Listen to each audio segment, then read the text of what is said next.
കെ.എസ്.ഇ.ബിയുടെ കീഴിലുള്ള current bill അടയ്ക്കാനായി ആദ്യം തന്നെ കറണ്ട് ബില്ലിലെ കൺസ്യൂമർ നമ്പർ നോക്കി വയ്ക്കുക. ബില്ലിൽ ഇതാണ് നിങ്ങളുടെ കൺസ്യൂമർ നമ്പർ. ഇതൊരു 13 അക്ക നമ്പറാണ്.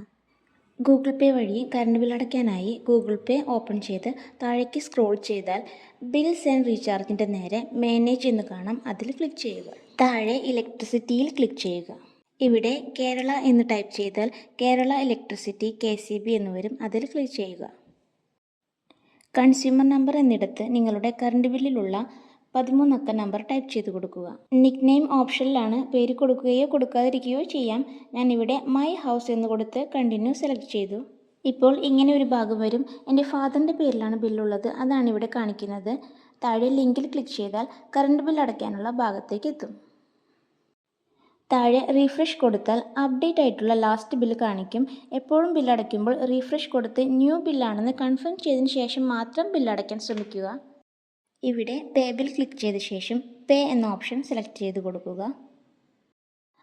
6 അക്ക UPI പിൻ ടൈപ്പ് ചെയ്ത് വീണ്ടും പേ കൊടുത്താൽ നിങ്ങളുടെ കറണ്ട് ബിൽ സക്സസ് ആയി അടച്ചു കഴിഞ്ഞു.